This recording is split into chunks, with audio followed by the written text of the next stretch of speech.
Students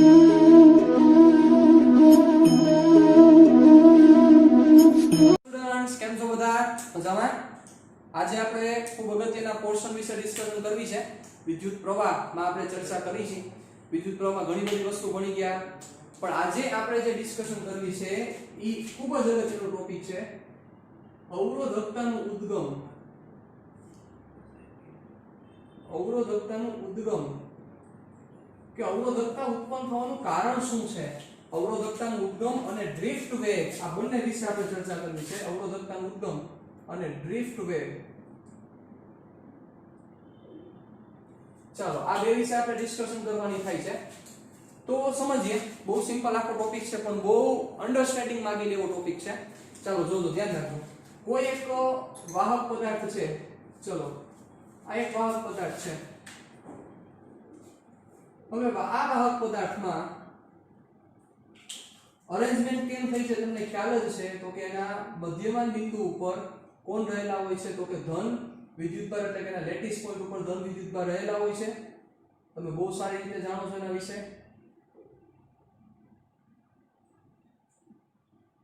કે જે ધન બિંદુઓ પોતાના મધ્યમાનની સ્થાનની આસપાસ દોલન કરે છે. સમજો.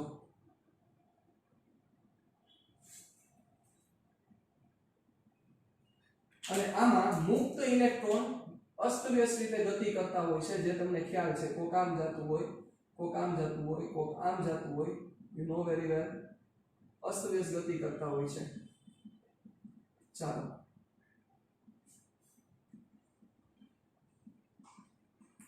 તો જ્યારે સમજો, અહીંયા નથી દેખાડ્યું, અહીંયા દેખાડી દે, આ બાજુ જઈ છે.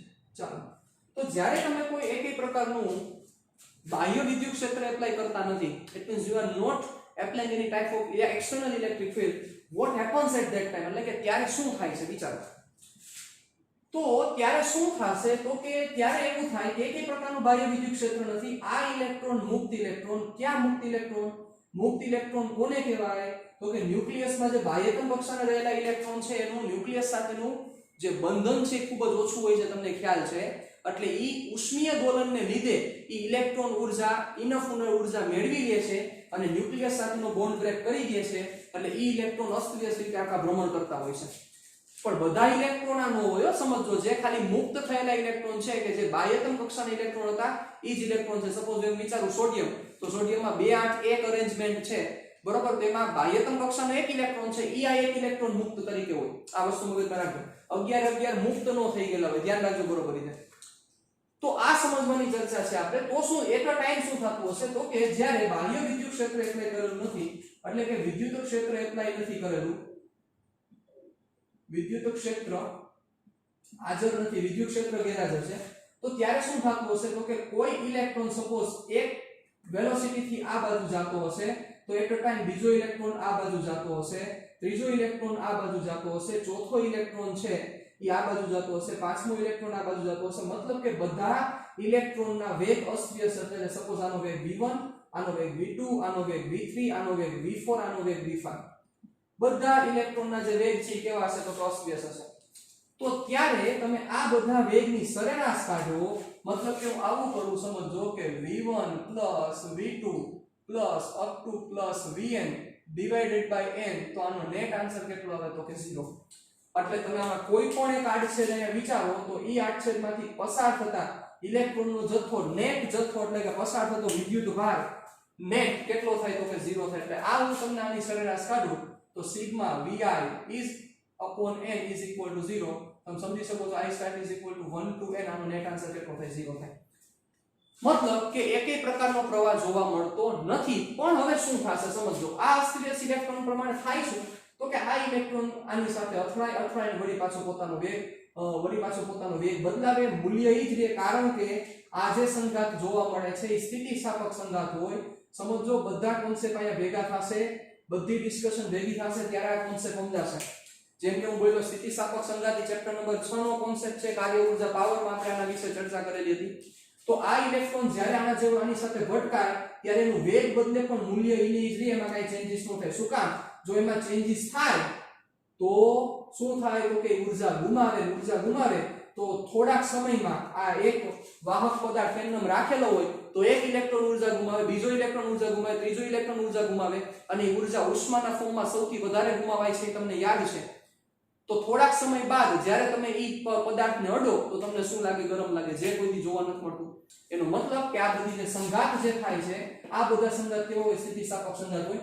વેગની દિશા બદલે પણ મૂલ્ય બદલતું નથી. એટલે થાય શું? અહીંથી ઇલેક્ટ્રોન આને ભટકાનો, વળી પાછો આ બાજુ જાય, વળી પાછો આ બાજુ જાય, વળી પાછો આ બાજુ, વળી પાછો આ બાજુ જાય. પણ હવે શું થશે?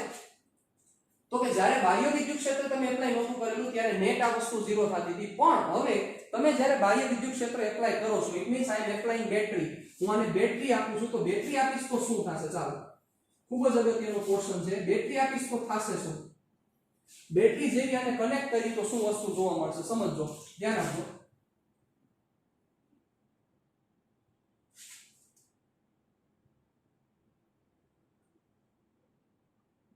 ચાલો, પોઝિટિવ ટર્મિનલ ને અહીંયા આપેલો છે અને નેગેટિવ ટર્મિનલ ને આ સાઈડ આપેલો છે. જેવી હું બેટરી કનેક્ટ કરીશ તો શું થશે? પોઝિટિવ થી નેગેટિવ સાઈડ આ ઇલેક્ટ્રિક ફિલ્ડ જનરેટ થશે. આ ઇલેક્ટ્રિક ફિલ્ડ જનરેટ થયું. રેડી? હવે જેવું ઇલેક્ટ્રિક ફિલ્ડ જનરેટ થાય તો થાય શું? વિચારો. ઇલેક્ટ્રિક ફિલ્ડ જનરેટ થાય તો એમાં રહેલા આ ઇલેક્ટ્રોન છે અને આ જે ધન વિદ્યુત ભારિતા બધા છે એના ઉપર બળ લાગશે. કેટલું બળ લાગશે? તો કે વિદ્યુત બળ F = Q * E જેટલું બળ લાગશે. કેટલું બળ લાગશે? F = Q * E જેટલું બળ લાગશે. હવે વિચારો થશે શું? તો આ પોઝિટિવ ચાર્જ ઉપર બળ લાગશે ક્ષેત્રની દિશામાં, તો ઈ તો પોતાની જગ્યા બદલાઈ શકવાના નથી એટલે ઈ પોતાની જગ્યાએ જ પડ્યા રહેશે. પણ જે ઇલેક્ટ્રોન છે ઈ ઇલેક્ટ્રોન ઉપર બળ લાગશે ક્ષેત્રની વિરુદ્ધ દિશામાં. એટલે થાય શું? વિચારો કે જેવું એના ઉપર આ ઇલેક્ટ્રોન ઉપર બળ લાગે એટલે શું વર્કિંગ થશે? જોજો, ઈ જ સમજવાની વાત છે. પછી આપણે બધા ઇલેક્ટ્રોનની ચર્ચા કરશું. અત્યારે માત્ર એક ઇલેક્ટ્રોન વિશેનું ડિસ્કશન કરું છું. ચાલો ધ્યાન રાખજો. સપોઝ ક્ષેત્રની ગેરહાજરીમાં ઈ ઇલેક્ટ્રોન કે જે અહીંથી સ્ટાર્ટ કરે છે એનો પાથ આવો કાંઈક હતો. ચાલો, આવો એનો પાથ હતો. તમે સમજી શકો છો આ શું છે? અહીંયા ઓલા પોઝિટિવ ચાર્જરે ભટકાણો, અહીંયા ઓલા પોઝિટિવ ચાર્જરે ભટકાણો, અહીંયા ભટકાણો, અહીંયા ભટકાણો, અહીંયા ભટકાણો. ક્ષેત્રની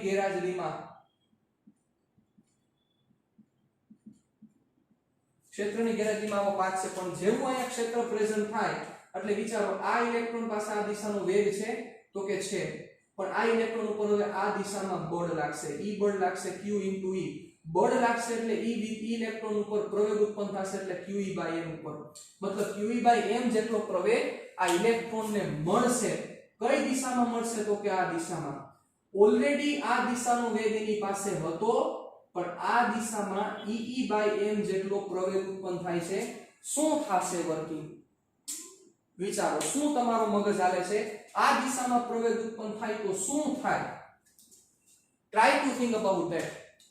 થોડુંક વિચારો, શું થશે? તમે થોડાક જો કન્ફ્યુઝન થતા હોય તો હું તમને એક વસ્તુ તમને યાદ કરાવડાવું. ચેપ્ટર નંબર 4 સમતલમાં ગતિ, એમાં આપણે ચર્ચા કરેલી હતી કે કોઈ એક પદાર્થ, આ પદાર્થને સમક્ષિતિજ દિશામાં કોઈ એક વેગથી ધક્કો મારવામાં આવે તો આ પદાર્થનો પાથ આવો કંઈક થતો તો યાદ કરો. શું કામ? તો કે આ દિશામાં અચળ વેગ છે પણ નીચેની બાજુનો પ્રવેગ છે, આના કારણોસર સતત પ્રકીર્ણન પામતો થાય. સાહેબ, હું ઈ જ કહેવા માંગુ છું કે જેવો આને આ દિશામાં પ્રવેગ આવશે EE/m એટલે આ દિશામાં બળ લાગશે એટલે આ વેગ તો રહેશે પણ આ દિશામાં પણ એને વેગ ઉત્પન્ન થશે કે જે આ દિશાનો વેગ તો હતો જ, પણ આ દિશાનો વેગ ઉત્પન્ન થશે એટલે થશે શું? આ દિશાનો વેગ ઉત્પન્ન થાય એટલે આ ભાઈ જે આ રસ્તા ઉપર જવા જોઈએ એની જગ્યાએ આ ભાઈ આ રસ્તા ઉપર જશે. મતલબ એનો પાથ એટલે કે એનો રસ્તો ફંટાશે. ફંટાશેનો મતલબ બીજા શબ્દોમાં કહેવાય ડ્રિફ્ટ થશે. શું થશે? ડ્રિફ્ટ એટલે શું થવું? ઢેળાવું. ગુજરાતીમાં બોલીને આવ તો ઢેળાવું એનો મતલબ છે. ડ્રિફ્ટ નો મતલબ શું થાય? ઢેળાવું. તમે ડ્રિફ્ટ ગાડી જોયેલી હશે, ડ્રિફ્ટિંગ થતી હોય ત્યારે શું થાય? તો કે એના ખાલી પાછલા ટાયર આખા ઢેળાતા હોય. બરોબર? તો ઢેળાય છે એટલે ઇલેક્ટ્રોન થાય શું? તો કે જે ઇલેક્ટ્રોન આ પાથ ઉપર ગતિ કરવો જોઈએ એની જગ્યાએ ઇલેક્ટ્રોન આ બાજુ ગતિ કરે છે. મતલબ કે આટલો પાથ એનો ડેવિએટ થયો. સમય વધારે મળશે તો પાથ વધારે ડેવિએટ થશે. વિચારો, સમજો બરોબર રીતે. હવે શું થશે? તો કે આ ઇલેક્ટ્રોનને આ દિશામાં પ્રવેગ છે. ચાલો, આ પ્રવેગ આ દિશામાં આવ્યો એટલે આ દિશાનો એનો વેગ વધતા જેવો એ કોઈ પોઝિટિવ ચાર્જ સાથે ઇલેક્ટ્રોન ભટકાયો, જેવો એ ભટકાય એટલે પ્રવેગ સીધો એના ઉપર ઈ જ સમયે 0 થઈ જાય. જેવો એ ભટકાય એટલે એ જ સમયના ઉપર પ્રવેગ 0 થઈ જાય. ભટકાઈને વળી પાછો આવે તો ત્યાં વળી પાછો આ E/m પ્રેઝન્ટ છે, તો એ વળી પાછો એના ઉપર ડ્રિફ્ટ એપ્લાય કરશે એટલે કે આ દિશામાં પ્રવેગ આપશે, આ દિશામાં એનો વેગ આવશે, વળી પાછો કોકની એને ભટકાશે, વળી પાછો ભટકે એટલે વળી પાછો એનો પ્રવેગ જે હતો એ પ્રવેગ પાછો 0, મતલબ કે એને જે આ દિશાનો વેગ મળ્યો તો એ વેગ પાછો 0 થઈ ગયો. વળી ભટકાય વળી પાછો ઇલેક્ટ્રિક ફીલ્ડ ત્યાં પ્રેઝન્ટ છે E/m આવે, વળી પાછો એનો પાથ ફંટાતો જાય એટલે થાય શું કે જે ઇલેક્ટ્રોન આ રીતે ગતિ કરવો જોઈએ, આ રીતે એની ગતિ થવી જોઈએ, ઉભા રહ્યો હજી થોડુંક આર્બિટરી આપી દો એટલે તમને ન થાય. ચલો, જે ઇલેક્ટ્રોનની ગતિ સપોઝ આવી થવી જોઈએ એની જગ્યાએ ઈ ઇલેક્ટ્રોનની ગતિ આવી જોવા મળે છે. જો સમજ્યા તમે? મતલબ કે એ અમુક સમય બાદ કે જે ઇલેક્ટ્રોન અહીંયા પહોંચતો તો એની જગ્યાએ ઇલેક્ટ્રોન અહીંયા પહોંચ્યો એટલે આટલું સ્થાનાંતર કર્યું ઈ ઇલેક્ટ્રોને, મતલબ કે એના પાથમાં આટલું સ્થાનાંતર થયું. આ સ્થાનાંતરને કોની દિશામાં લીધું છે? ક્ષેત્રની દિશામાં. ક્ષેત્રની દિશામાં એટલે ઈ લાઈન ઉપર લીધેલું છે. તો આ સ્થાનાંતર થયું અને આ સ્થાનાંતર માટે અમુક સમય લાગ્યો, તો આ સમય અને આ સ્થાનાંતર ઉપરથી જે વેગ મળે છે ઈ વેગનું નામ આપવામાં આવ્યું ડ્રિફ્ટ વેગ. ચાલો, ડ્રિફ્ટ વેગને થોડીક વાર તમે સાઈડમાં મૂકી દો. કેમ વર્કિંગ થશે આખું વિચારો કે જેવો ઇલેક્ટ્રોન છે, સમજો બરોબર રીતે, આ એક આપણે ધન આયન છે, આ ઇલેક્ટ્રોન છે કે જે ઇલેક્ટ્રોન પેલા આની એરે ભટકાય છે, આની એરે ભટકાઈને આમ જાતો તો હવે શું થશે? આ ઇલેક્ટ્રોનને આ દિશામાં વેગ છે, સાથે આ દિશામાં પ્રવેગ આવ્યો એટલે આ દિશાનો વેગ એનો શું થતો જશે? તો કે વધતો જશે, કારણ કે થોડોક સમય થયો એટલે એ દિશાનો વેગ વધે. વેગ વધતા જેવો આની એરે ભટકાય એટલે આ દિશાનો વેગ પૂરેપૂરો વયો ગયો, મતલબ કે એના માટે ઈ ક્ષણે પ્રવેગ 0 થઈ ગયો. વળી પાછો જ્યારે આમ આવતો હશે, સમજો, એટલે પેલા જ્યારે આમ ભટકાતો તો ક્ષેત્રની ગેરહાજરીમાં, ક્ષેત્ર આવશે એટલે ભટકાશે આ રીતના. અહીંયા કોક ધન આયન રહેલો છે એની સાથે ભટકાશે. વળી પાછું શું થશે વિચારો? જેવો એ ભટકાઈને આમ આવ્યો એટલે વળી પાછું અહીંયા પ્રવેગ પ્રેઝન્ટ થશે, વળી પાછો એનો વેગ વધશે, ભટકાશે, વેગ ગુમાવશે, વળી પાછો કયો વેગ ગુમાવશે સમજો, ખાસ વ્યવસ્થિત રીતે સમજો. આ વેગ ઈ નો ગુમાવી દેશે. કયો વેગ નો ગુમાવી દેશે? આ વેગ. પણ આ જે પ્રવેગને લીધે જેને આ વેગ મળ્યો છે ઈ વેગ ઈ ગુમાવી દેશે. ઈ એની પાસેનો વેગ વયો જશે. ક્યારે? જ્યારે ભટકાય. સપોઝ આવું થયું, સમજો. ચલો, આની એરે ઈ ભટકાવાનો છે પ્રકીર્ણન થતા તો સપોઝ એક વેગ આ છે અને આ બાજુનો પ્રવેગ અહીંયા આવ્યો ત્યારે ભટકાયા પહેલા આ દિશાનો વેગ જે પ્રેઝન્ટ છે ઈ આ વેગ કોને લીધે છે? તો કે એની ઉષ્મીય ગતિ ઊર્જાને લીધે છે. અને આ વધારાનો વેગ કોને લીધે આવ્યો? તો કે આ E/m ને લીધે આવ્યો. જેવો ભટકાય જાય, ભટકાયા બાદની ક્ષણ એની પાસે એક વેગ હશે. ઈ કયો વેગ હશે? ઉષ્મીય ઊર્જાને લીધે હશે. પણ આ જે વેગ હોવો જોઈએ E/m, આ વેગ હોવો જોઈએ, વેગ નાશ પામે છે. એટલે શું થાય? તો કે જેવો ભટકાણો એટલે આ દિશાનો વેગ ઈ ભૂલી જાય છે. ભટકાઈને વળી પાછો આવ્યો, વળી પાછો એના ઉપર E/m જેટલું પ્રવેગ ઉત્પન્ન થાય છે, વળી પાછો એનો વેગ આવે. અહીંયા ભટકાય પહેલાની પરિસ્થિતિમાં વળી પાછો એની પાસે આ બાજુ વેગ હશે, એક આ બાજુ વેગ હશે, આ ઉષ્મીયને લીધે. આ કઈ બાજુ કઈ દિશાનો વેગ? તો કે E/m ને લીધે. ભટકાયા બાદ વળી પાછો આ વેગ ગુમાવે, વળી પાછો પ્રવેગિત થાય, ભટકાય, પ્રવેગ વાળો વેગ ગુમાવે, પાછો પ્રવેગિત થાય, ભટકાય, પ્રવેગ વાળો વેગ ગુમાવે. આવું કન્ટિન્યુઅસલી ચાલુ રહે છે. એટલે થાય શું કે જે તમે જોતા હતા, સમજતા હતા વ્યવસ્થિત રીતે કે એક પેલાના કેસમાં કે જે અસ્તવ્યસ્ત ગતિ થઈને 0 થતી હતી, હવે મગજ આપો આ એક ઇલેક્ટ્રોન આટલું ટ્રાન્સફર કરે. વિચારો, આ એક ઇલેક્ટ્રોન આટલો ટ્રાન્સફર થઈને આટલું સ્થાનાંતર કરે તો મગજ આપો આવા બધા ઇલેક્ટ્રોન સ્થાનાંતર કરશે. અને ઈ સ્થાનાંતર કઈ દિશામાં થશે? ક્ષેત્રની વિરુદ્ધ દિશામાં થશે. વિચારો, એટલે જે ઇલેક્ટ્રોન પેલા આમ જઈને વળી પાછો આવતો તો એની સામે એક આમ જઈને આમ આવતો તો નેટ 0 થતો તેની જગ્યાએ બધા ઉપર આ દિશામાં એક સ્થાનાંતર થશે. બધા ઉપર આ દિશામાં સ્થાનાંતર થાય. શું થાય વિચારો? બધા ઉપર સ્થાનાંતર આ દિશામાં થશે એટલે હવે તમે આડછેદ લ્યો તો ઈ આડછેદમાંથી પસાર થતો વિદ્યુતભાર કે જે પેલા 0 હતો હવે 0 નહીં થાય. અને વિદ્યુતભાર 0 નહીં થાય એનો મતલબ કે પ્રવેગ ઉત્પન્ન થશે, મતલબ કે પ્રવાહ ઉત્પન્ન થશે. આ વસ્તુ જોવા મળે છે. હવે સમજવાની વાત ઈ છે, તમને કદાચ પ્રશ્ન એવો થતો હશે કે સર ઈ પણ તમને પ્રૂવ કરીશ પણ અત્યારે નહીં, સમજો. તમને પ્રશ્ન એવો થતો હશે કે સર આ વસ્તુ સમજાઈ ગઈ કે આ ઇલેક્ટ્રોન પાસે બે પ્રકારના વેગ હશે. ચલો, અહીંયા તમને દેખાય જ છે કેટલા પ્રકારના વેગ છે, તો કે બે પ્રકારના વેગ છે. એક વેગ છે જે ઓલરેડી આ v જેટલો છે અને એક વેગ આ E/m ને લીધે વેગ છે. તો તમે એવું બોલ્યા કે અથડામણ બાદ આ વેગ ઈ ગુમાવી દેશે. કયો વેગ? પ્રવેગને લીધે પ્રાપ્ત કરેલો વેગ છે એ ગુમાવી બેસે છે, તમને એ પ્રશ્ન થવો જોઈએ કે સર ઈ આ વેગ ગુમાવતો નથી, પ્રવેગને લીધે આ વેગ શું કામ ગુમાવી બેસે છે? કારણ કે પ્રવેગને લીધે જે આ વેગ ઉત્પન્ન થયો એ ગુમાવી બેસે છે, ઈ જ વેગ શું કામ ગુમાવી બેસે છે? તો એ તમને હું સમજાવીશ, પણ હજી વાર છે, એ તમને વસ્તુ સમજાવીશ. એટલે ભટકાયા બાદ આ વેગ વળી પાછો વયો ગયો, વળી પાછો ઇલેક્ટ્રોન ઉપર આ વેગ તો હશે ઉષ્મીય ગતિ ઊર્જાને લીધે, વળી પાછો આ દિશામાં પ્રવેગને લીધે વળી પાછો વેગ મેળવશે, આ જગ્યા આવશે, આ દિશામાં વેગ છે, આ દિશામાં વેગ છે, ઉષ્મીય ઊર્જા વળી ભટકાયા બાદ ઉષ્મીય ઊર્જાને લીધે વેગ હશે, વળી પાછો વેગ વહી જશે. પણ આના નેટ રીતે શું થયું તો કે એક ઇલેક્ટ્રોનને આટલું સ્થાનાંતર કર્યું, બીજો ઇલેક્ટ્રોન સ્થાનાંતર કરશે, ત્રીજો ઇલેક્ટ્રોન સ્થાનાંતર કરશે, ચોથો ઇલેક્ટ્રોન સ્થાનાંતર કરશે, સામે થોડોક સમય લાગશે, સમય પ્રમાણે સ્થાનાંતર થશે. તો આના મુજબ તમે કહી શકો કે ઈ ઇલેક્ટ્રોન પાસે એક પ્રકારનો વેગ આવશે, એટલે કે ઈ ઇલેક્ટ્રોન એક રીતે ઢળેડાશે, કે જેવું વિદ્યુત ક્ષેત્ર એપ્લાય થશે એટલે ઈ ઇલેક્ટ્રોન ઢળેડાશે. ઢળેડાશેનો મતલબ શું થાય? જે દિશામાં વેગ છે સાથે આ દિશામાં પણ વેગ આવશે, ઇલેક્ટ્રોન જેમ આમ જવો જોઈએ એની જગ્યાએ આમ જાય. એટલે હવે તમે જો 8 છેદ લ્યો તો 8 છેદમાંથી પસાર થતો નેટ વિદ્યુતભાર 0 ન થાય, કંઈક થાય એટલે કે પ્રવાહ ઉત્પન્ન થાય. સમજવાની વાત હું તમને ઈ કરવા માંગુ છું, સમજો હવે. તો હવે આપણે આ વિદ્યુત ભાર માટેની ચર્ચા કરીએ તો શું થશે? ચાલો જોજો બરોબર. એક વસ્તુ સમજીએ આપણે. તો હવે એના વેગ વિશે ચર્ચા કરી તો તમારા આગળ સૂત્ર છે v v0 at. શું કામ મેં આ યુઝ કર્યું? કારણ કે પ્રવેગ વાળી ડિસ્કશન છે. ચાલો હવે અહીંથી આ આક્રમણ માટે હું ચર્ચા કરું. ચાલો આના માટે કંઈક સમય લાગ્યો t1 જેટલો, બરોબર. પ્રારંભમાં વેગ કંઈક v0 જેટલો હશે. આ ભાઈ આગળ પહેલા નંબરનું ઇલેક્ટ્રોન છે હું માની ગયો, એટલે v01 પ્લસ ee/m. અહીંયા માઈનસ આપી દો, માઈનસ આપવાનું કારણ ક્ષેત્રની વિરુદ્ધ દિશા છે. ચાલો v માઈનસ ee/m સમય કેટલો લાગ્યો તો કે t1. સમજો, બહુ વ્યવસ્થિત રીતે સમજો. અહીંથી ડિસ્કશન જે સમજવા જેવી છે હવે આપણી ચાલુ થાય છે, ધ્યાન રાખજો. ee/m t1. ચાલો હવે સમજો, જેવો ભટકાય વળી પાછો આ બાજુ આવે તો સમજો હવે જે બીજા હારે ભટકાશે તો એ શું સમય t1 જેટલો થશે? વિચારો જોઈએ. નો થાય. શું કામ? તો કે બને એવું કે અહીંયા સપોઝ આ ઇલેક્ટ્રોન અહીંથી અહીંયા જવા માટે સમય 2 સેકન્ડ લાગી હોય, આપણે એવું માની લઈએ તો અહીંથી આવવા માટે 2 સેકન્ડ નહીં, 1 સેકન્ડમાં પણ પતી જાય. અહીંથી અહીંયા જવા માટે 1.5 સેકન્ડ પણ થાય, અહીંથી જવા માટે 1.75 થાય, અહીંથી જવા માટે 2.25 પણ થાય. મતલબ કે સમય સરખો રહેતો નથી, સમય અચળ રહેતો નથી. મતલબ કે બધાનો સમય કેવો થાય છે તો કે ડિફરન્ટ જોવા મળે છે. આ વસ્તુ જોવા મળે છે, વિચારો.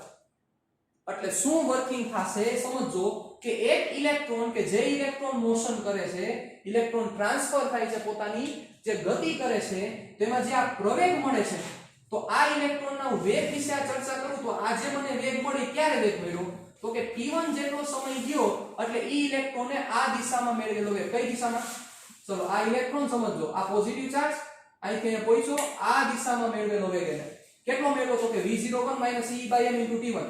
પણ જેવો ભટકાઈ જાય એટલે તરત જ આ વેગ વયો જશે, વળી પાછો પ્રવેગ ઉત્પન્ન થશે, વળી પાછી આખી ડિસ્કશન થશે. વિચારો તો હવે આ જે વેગ મળ્યો છે ઈ તો આ સમયે મળ્યો છે, વળી પાછો હવે જ્યારે બીજા સાથે ભટકાશે ત્યારે એટલો જ વેગ નહીં મળે, કારણ કે સમય ડિફરન્ટ થઈ જશે. આ t ચેન્જ થઈ ગયો, આ t ચેન્જ થઈ ગયો, એટલે આ v ચેન્જ થઈ જશે. વિચારો તેનો મતલબ શું થયો કે આ એક ઇલેક્ટ્રોન માટે તમે જે અહીંયા જે સમય લ્યો છો ઈ સમયની પણ તમારે શું લેવી પડશે તો કે સરેરાશ લેવી પડશે. આફ્ટર ઓલ એક ઇલેક્ટ્રોન મુજબ તો વર્કિંગ નથી થતું, તમને ખ્યાલ છે. એક ઇલેક્ટ્રોન પ્રમાણે કામ નથી થતું. જે પ્રવાહ ઉત્પન્ન થાય છે આ તો માત્ર એક ઇલેક્ટ્રોનની ચર્ચા કરી, આવા તમારે બધા ઇલેક્ટ્રોન કન્સિડર કરવા પડે ને. એક ઇલેક્ટ્રોન ટ્રાન્સફર થતો હોય, બીજો ઇલેક્ટ્રોન ટ્રાન્સફર થતો હોય, ત્રીજો ઇલેક્ટ્રોન ટ્રાન્સફર થતો હોય, આ તો માત્ર એકની જ ચર્ચા છે. તો બધા ઇલેક્ટ્રોનના વેગ તમારે લેવા પડશે અને ઈ બધા ઇલેક્ટ્રોનનો જે તમને વેગ મળે કે જે સરેરાશ વેગ મળે, કારણ કે આપણે એવું કહી શકીએ સપોઝ આ ઇલેક્ટ્રોન આટલું સ્થાનાંતર કરે છે, આટલું સ્થાનાંતર કરે છે, આટલો ઢેળાય છે, તો બીજો ઇલેક્ટ્રોન એટલું ન ઢેળાય, બની શકે. ત્રીજો ઇલેક્ટ્રોન એટલું ન ઢેળાય, એના કરતા વધારે ઢેળાય, ચોથો એના કરતા ઓછું ઢેળાય. પણ ઈ બધાની એવરેજ કેટલી થાય તો કે એવરેજ બધાની સરખી થાય. તો ઈ પ્રમાણે જે તમને વેલોસિટી મળે છે, જે તમને મળે છે ઈ જે વેગ મળ્યો, કયો વેગ? આ સ્થાનાંતર એને અનુરૂપ સામેનો જે સમય એવરેજ સમય કયો સમય આ એકલો t1 નહીં આ આટલો નહીં આટલો નહીં આટલો નહીં પણ જે એવરેજ સમય મળ્યો છે સ્થાનાંતરના છેદમાં એવરેજ સમય કે જેને કહેવામાં આવ્યું ડ્રિફ્ટ વેગ કહેવામાં આવ્યો શું કહેવામાં આવ્યો ડ્રિફ્ટ વેગ સમજો ડ્રિફ્ટ વેલોસિટી એને નામ દેવામાં આવ્યું હવે શું સમજવાની વાત છે ધ્યાન આપજો બરોબર રીતે તો હવે મારે જે આજે વેગ લીધો છે આ તો કોઈ એક નો થયો પણ મારે તો આની એવરેજ કાઢવી પડશે તો એવરેજ કેટલી આવશે ચાલો ઈ ફાઇન્ડ કરવાની થશે તો મારે બધી બાજુ એવરેજ લેવી પડશે તમે વિચારી શકો છો આ બાજુ એવરેજ એપ્લાય કરું તો અહીંયા પણ એવરેજ આવે અહીંયા પણ એવરેજ આવે ચાલો તો શું થશે સમજો ધ્યાન આપજો બરોબર રીતે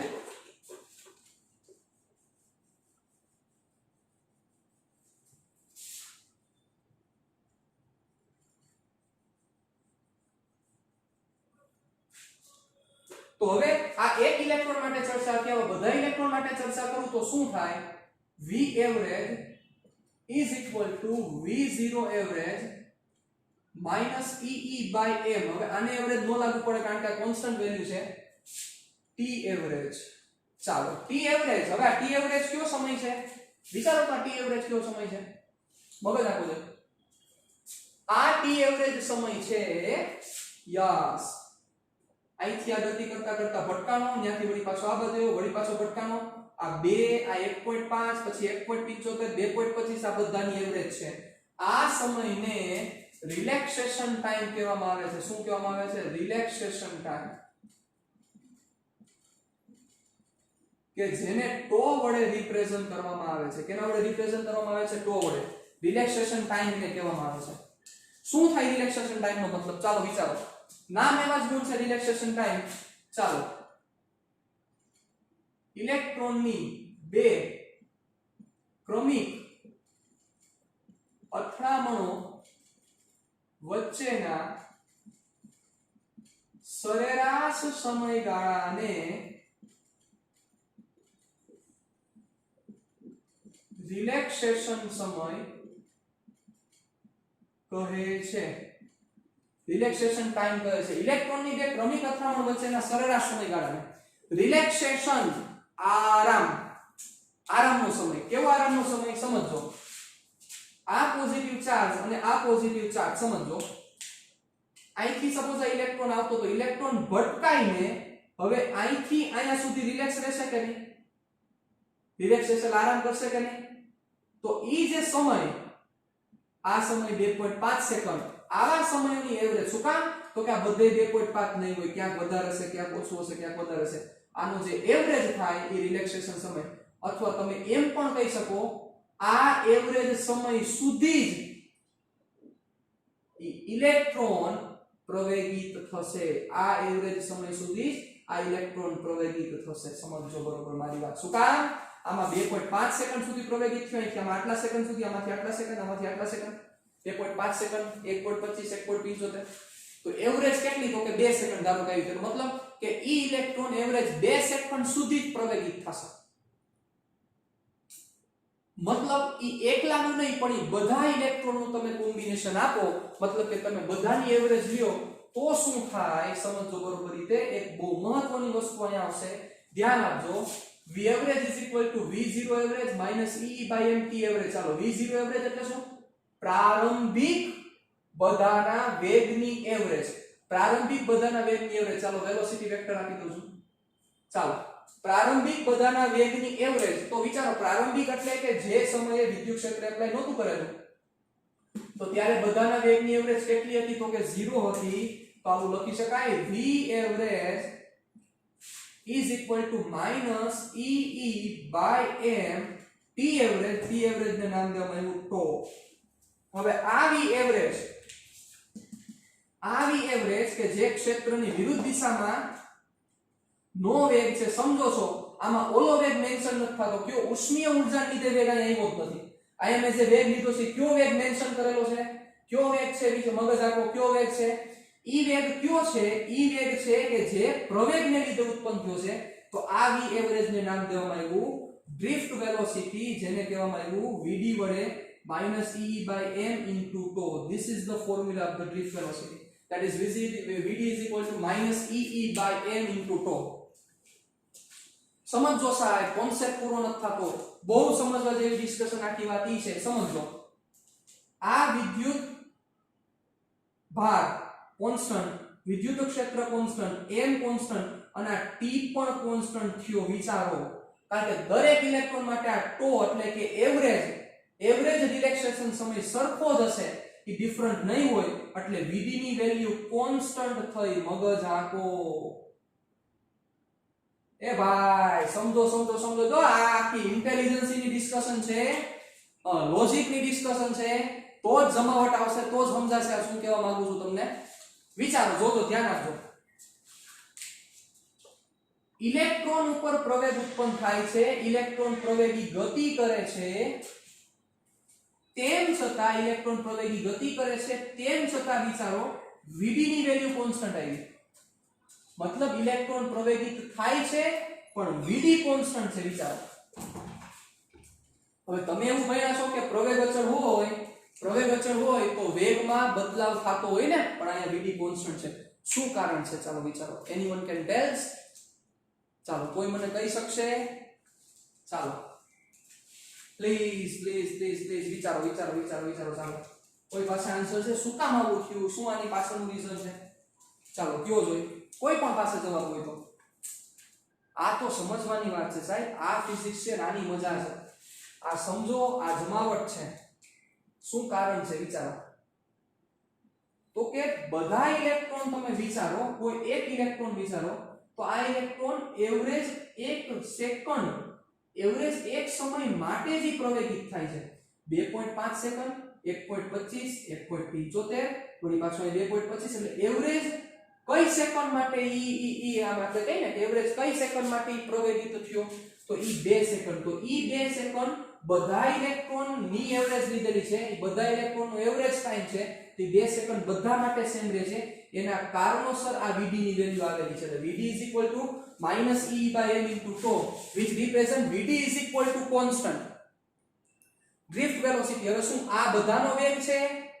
યસ, કહી શકાય. દરેકનો એવરેજ વેગ Vd = -E/m * τ. τ is constant relaxation time. વિચારો. હવે આ વસ્તુ એક બીજી સમજવા જેવી વાત ઈ છે, Vd = આ જે વેલ્યુ તમારી પાસે આવી છે, સમજવા જેવી વાત ઈ છે. સમજો, આ જે Vd ને રિપ્રેઝન્ટ કરેલો છે કયો વેગ આવ્યો, તમને સમજાવું પહેલા. તમે સમજાય કયો વેગ આવ્યો? ઈ માત્ર ને માત્ર ઈ જ વેગ છે કે જે વેગ પ્રવેગને લીધે આવ્યો છે. આ વેગ, બે વેગ હતા, એક v અને આ બાજુનો જે વેગ જનરેટ થતો હતો ઈ E/m ને લીધે. મતલબ કે હવે હું ક્યાં વેગની ચર્ચા કરું છું? માત્ર ને માત્ર આ E/m ને લીધે જે ઉત્પન્ન થયેલો Vd છે એની આ ચર્ચા છે. માત્ર ને માત્ર બીજા એકેય વેગની હું ચર્ચા નથી કરતો. તો ઈ ડિસ્કશન માં મેન્શન કરેલી છે E/m આ Vd જેટલો વેગ. મતલબ આ વેગને હું મેન્શન કરતો નથી. એટલે હવે તમે સમજો, લોજિક આપજો કે 10 ઇલેક્ટ્રોન સમજો. ચાલો હવે આ ડિસ્કશન આખી વસ્તુ સમજી ગયા. Vd નું ફોર્મ્યુલા અહીં લખી નાખું છું. માઈનસ એટલે છે કારણ કે Vd અને ક્ષેત્રની દિશા એકબીજાથી વિરુદ્ધ છે, એના કારણો છે. ચાલો હવે સમજો, બહુ આખી ડિસ્કશન, લોજિકલ ડિસ્કશન છે. મગજ આખું પડશે. ઝીરો શું કામ થયું પણ સમજાવવું જોઈએ, કારણ કે પ્રારંભિક બધાના વેગની એવરેજ કેટલી હતી? 0 હતી, એટલે 0 થયું. હવે યાદ કરો, ધોરણ 10 માં નાના હતા ત્યારે તમે એવું સમજતા હતા. ચલો ઈ પહેલા બીજી ડિસ્કશન કરું. લોજિક આપો, આ શું સમજાવવા માંગે છે તમને, આ શું કહેવા માંગે છે કે આ ઇલેક્ટ્રોન ગતિ કરતા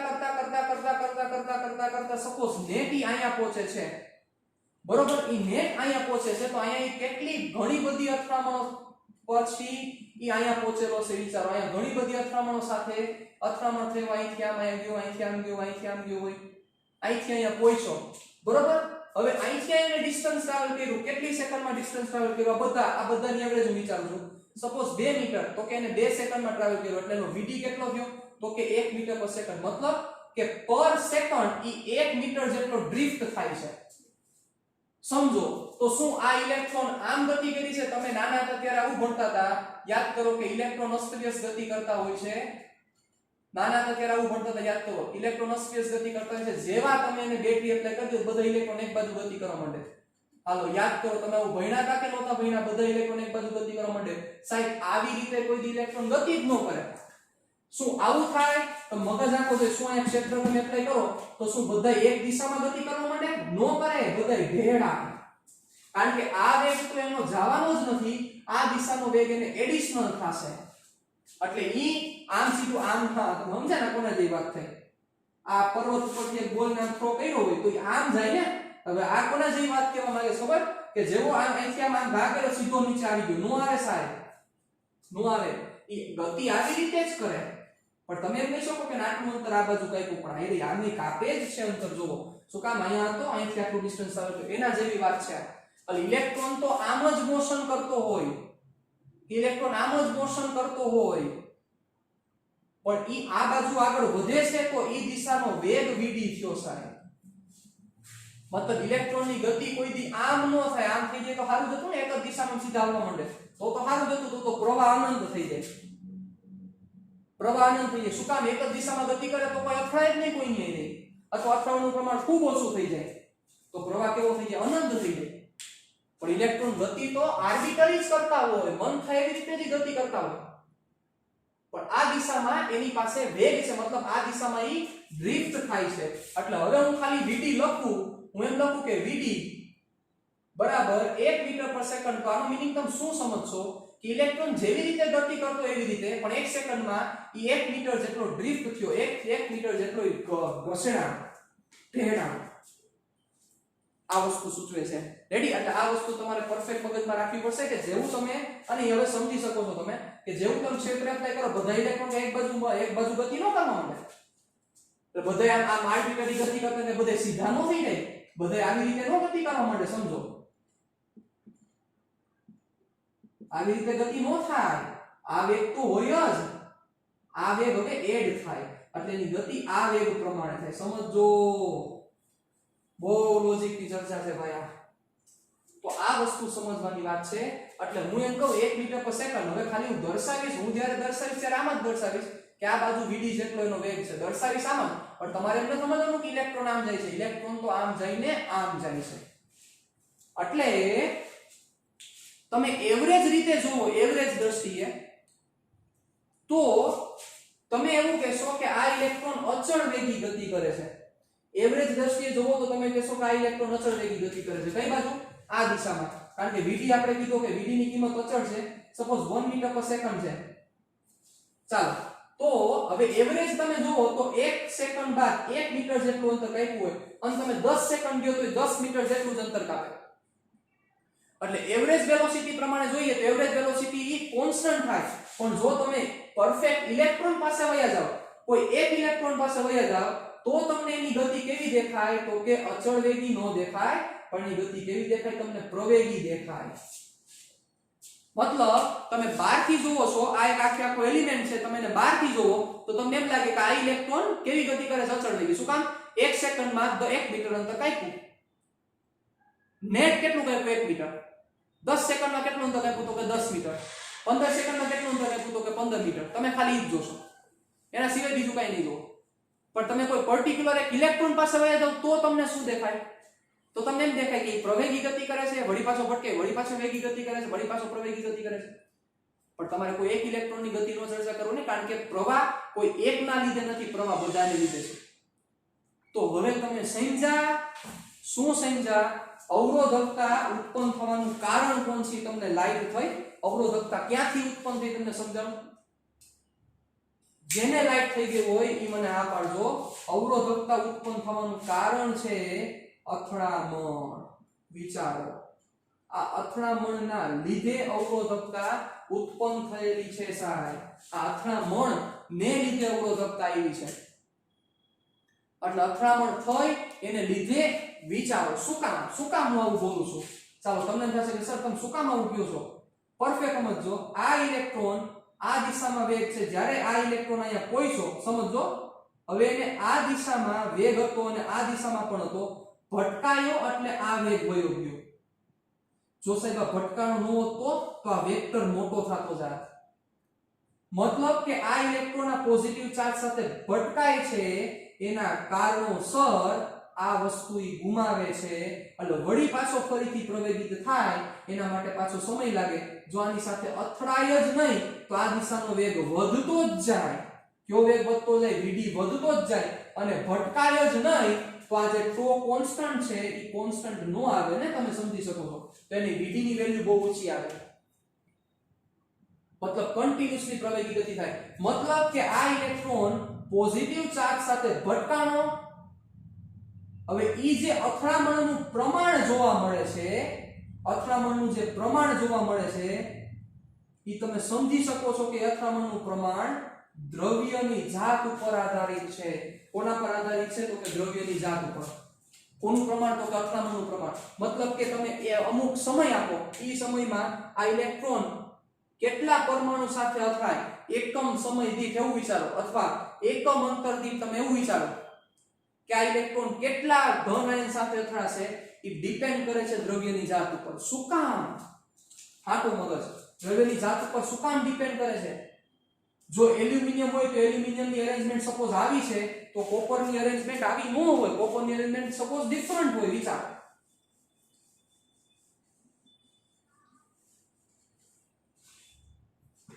આ એલ્યુમિનિયમની અરેન્જમેન્ટ છે સપોઝ એવું માની લ્યો તો કોપરની અરેન્જમેન્ટ આવી ન હોય કોપરની અરેન્જમેન્ટ સપોઝ આવી છે વિચારો તો હવે અહીંયા ઇલેક્ટ્રોનનું જે અથડાવાનું પ્રમાણ છે ઈ તમને જુદું મળશે સપોઝ મેંગેનીઝ હોય તો મેંગેનીઝમાં તો એની અથડામણ કંઈક જુદી થતી હોય વિચારો એક એક્ઝામ્પલ તરીકે આપું છું તો અહીંયા અથડામણનું પ્રમાણ જુદું છે તો હવે તમને સમજાવું જો આ ઇલેક્ટ્રોન એની સાથે અથડાતો નો અથડાત તો સાહેબ vd ની કિંમત બહુ ઊંચી આવત શું કામ ઊંચી આવત મગજ આખો v આપણું ફોર્મ્યુલા શું હતું v નું ફોર્મ્યુલા શું છે v નું ફોર્મ્યુલા છે E/n * τ હવે અહીંથી થોડુંક વિચારો ચાલો સમજો મને વિચારીને જવાબ દેજો τ વધે તો અથડામણનું પ્રમાણ વધે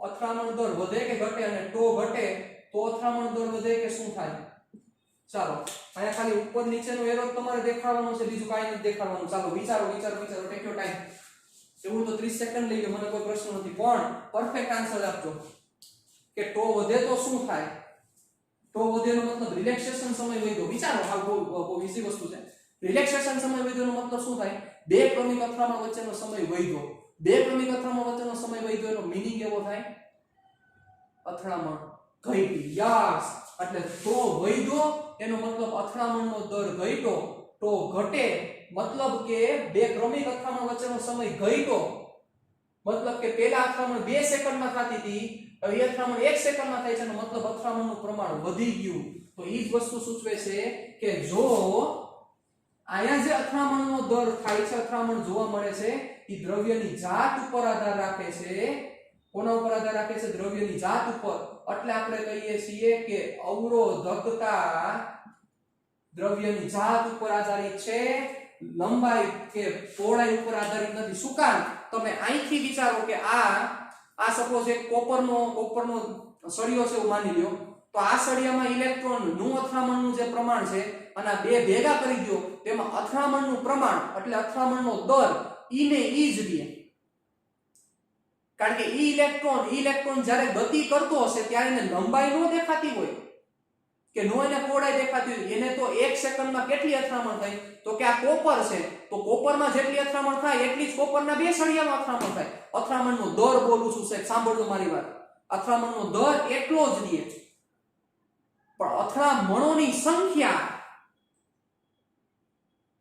લાઈટ થઈ હોય તો અથડામણોની સંખ્યા મતલબ કે આ ઇલેક્ટ્રોન કેટલી વાર અથડાશે કેટલું અથડાશે ઈ ડિપેન્ડ લંબાઈ ઉપર કરે છે વિચારો કેટલી વાર અથડાશે કેટલું અથડાશે ઈ ડિપેન્ડ કરે છે આ લંબાઈ ઉપર શું કામ આ હાવ નાનકડો ભાગ હોય તો અથડામણની સંખ્યા ઘટી જાય અથડામણનો દર ઈ નહીં રહે સમજો કારણ કે એને દ્રવ્યની જાત સાથે સંબંધ છે અથડામણનો દર મતલબ કે 1 સેકન્ડમાં ઇલેક્ટ્રોન જેટલી વાર સરેરાશ રીતે અથડાવાનો હતો તે ગમે તેવી લંબાઈઓ એટલી વાર જ અથડાય